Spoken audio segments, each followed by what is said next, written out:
Hi friends, this is Harry. Cinema base அப்டேட்டில் ஒரு ரொம்ப முக்கியமான ஒரு தகவலோடு வந்திருக்குங்க. லாஸ்ட்டு ஒரு 2-3 நாட்களாகவே நீங்கள் பார்த்துனாக்கலாம். குறிப்பாக ஏஷியன் கண்ட்ரீஸ், அதுலேயும் குறிப்பாக சவுத் ஈஸ்ட் ஏஷியன் கண்ட்ரீஸில் கொரோனா பாதிப்பு மீண்டும் அதிகரிக்க ஆரம்பிச்சிருக்கு. கோவிட்-19 கேசஸ் மீண்டும் பார்த்தீங்கன்னாக்கா நாளுக்கு நாள் இன்க்ரீஸ் ஆகினிருக்கு. அதுலேயும் குறிப்பாக சிங்கப்பூர், தாய்லாந்து, ஹாங்காங் போன்ற நாடுகளில் ரொம்பவே பார்த்தீங்கன்னாக்கா நாளுக்கு நாள் வந்து இன்க்ரீஸ் ஆகிட்டே இருக்குது கோவிட் கேசஸ். இந்தியாவிலும் வர ஆரம்பிச்சிருச்சு. இன்றைக்கி மார்னிங் ரிப்போர்ட் படி பார்த்தீங்கன்னாக்கா இந்தியாவிலும் கிட்டத்தட்ட ஒரு 200+ கேசஸ் வந்திருக்கு. அதில் கேரளா தான் ஜாஸ்தி அப்படின்ற மாரி ரிப்போர்ட் அஃபிஷியலாகவே வர ஆரம்பிச்சிருச்சு. சேலத்துலேயும் ஒரு சில பேருக்கு வருந்துன்ற மாதிரி நேற்றுக்கு தந்தி டிவி நியூஸில் வந்து போட்டிருந்தாங்க. இதை பார்த்தவொடனே நம்ம ஆட்கள்லாம் ஒன்று மறுபடியும் பீதி அடைய ஆரம்பிச்சிட்டாங்க. என்னங்க மறுபடியும் கொரோனாவா, மறுபடியும் லாக்டவுனா, மறுபடியும் எல்லாம் முதல்ல இருந்தா, இப்போ தானே கொஞ்சம் நிம்மதி பேர் மூச்சு விட்டோம், மறுபடியும் ஃபர்ஸ்ட்லேருந்தே வந்து ஆரம்பிக்கிற மாதிரி இருக்குது அப்படின்ற மாதிரி நிறைய பேச ஆரம்பிச்சிட்டாங்க. நம்ம ஃபேன்ஸ் கிட்ட இதை பற்றி நம்ம குரூப்பில், வாட்ஸ்அப் குரூப்பில் இதை பற்றி டிஸ்கஸ் பண்ணோடனே எல்லாருமே என்ன குதிக்க ஆரம்பிச்சிட்டாங்கன்னா, அப்போ தலைவர் படம் மீட்டு வராதா, எடுத்துன்னு இருக்கக்கூடிய ஜெயிலில் செகண்ட் பார்ட் ஷூட்டிங் நிறுத்திடுவாங்களா, கேரளாவில் தான் அந்த படத்தோட ஷூட்டிங் நடக்குது, கேரளாவில் தான் அதிக கேஸுன்றீங்க, அப்போ ஷூட்டிங் நிறுத்திடுவாங்களா, எடுத்த படம் அதாவது கூலி படம் ரிலீஸ் ஆகாதா இந்த வருஷம், அவ்வளோதானா அப்படின்ற மாரி ஆரம்பிச்சிட்டாங்க. ஸோ தலைவர் இதுக்கப்புறம் படம் நடிக்க மாட்டாரா, கொஞ்ச நாளைக்கு அவர் வந்து ரெஸ்ட்டில் தான் இருப்பாரா, லாக்டவுனா, வீட்டில் தான் எல்லாம் முடங்கி போகணுமான்ற மாதிரி பேச ஆரம்பிச்சிட்டாங்க. அதாவது இதில் வந்து இந்த கருப்பு சொல்லக்கூடிய அந்த காமெடி தான், அண்ணே நான் மாடு தானே வாங்க போகிறேன்னு சொன்னேன், போஸ்டர் கொண்டு வரைக்கும் நீங்கள் கொண்டு நிப்பாட்டிட்டீங்க அப்படின்ற மாதிரி இருக்குது.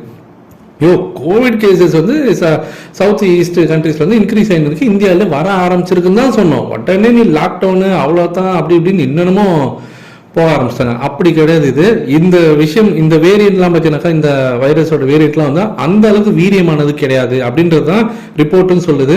சிங்கப்பூர், தாய்லாந்து, ஹாங்காங்கில் வந்து இருக்கக்கூடிய வேரியண்ட்டும் அதே தான். வந்து ரொம்ப வந்து நம்ம உயிரையே படி வாங்குற அளவுக்குலாம் ஒன்றும் பெரிய இந்த ஹார்ம்ஃபுல்லான வைரஸ் கிடையாது. நார்மலாக இதுக்கு முன்னாடி வந்தது தான். நம்ம ஆல்ரெடி இது வந்து நிறைய வந்து வேக்சின்லாம் நம்ம போட்டிருக்கோம். ஸோ அதனால் இது வந்து ஜஸ்ட் வந்து பார்த்தீங்கன்னா ஒரு சீசன் மாதிரி வந்துட்டு போயிடும், ஒரு அலா மாரி வரும். இந்தியாவிலையும் கண்டிப்பாக இது அலா வரும், ஆனால் ஒரு சீசனல் இது மாதிரி வந்துட்டு போயிடும். இப்போ எப்படி நம்ம வந்து திடீர்னு பார்த்தீங்கன்னாக்கா ஒரு டைம் வந்து எல்லாருக்கும் டெங்கு ஃபீவராக வந்து இருக்கும், திடீர்னு பார்த்தீங்கன்னாக்கா எல்லாத்துலேயும் வந்து அந்த பறவை காய்ச்சல் அப்படின்ற மாதிரிலாம் சொல்லுவாங்க. ஸோ அந்த மாதிரி ஒரு சீசன் மாதிரி தான் அது. எனக்கு தெரிஞ்சு பார்த்தீங்கன்னாக்கா இந்த வருஷம் கடைசி வரைக்குமே கூட இது இருக்கும். எல்லாருக்குமே லைட்டாக வந்து ஒரு மைல்டாக பார்த்தீங்கன்னாக்கா ஒரு ஜுரம் மாதிரி வந்துட்டு எல்லாரும் கொஞ்சம் அப்படியே உட முடியாமல் ஒரு 2 நாள் 3 நாளைக்கு கொஞ்சம் அப்படியே உட முடியாமல் இருந்த மாதிரி போயிடும். ஆனால் இதை பற்றி இப்போதைக்கு இப்போ இருக்கக்கூடிய இந்த வேரியண்ட்டுக்கு நம்ம பயப்படணும்னு அவசியம் இல்லைன்றது தான் எல்லா ரிப்போர்ட்டுமே சொல்லுது. ஒருவேளை நாளைக்கு இதோட பயங்கரமான ஒரு வேரியண்ட் ஏதோ வருது, இல்லை புது வகையான கொரோனா அந்த இது வருது, வைரஸ் வருதுன்னா தான் நம்ம பயப்படணும்.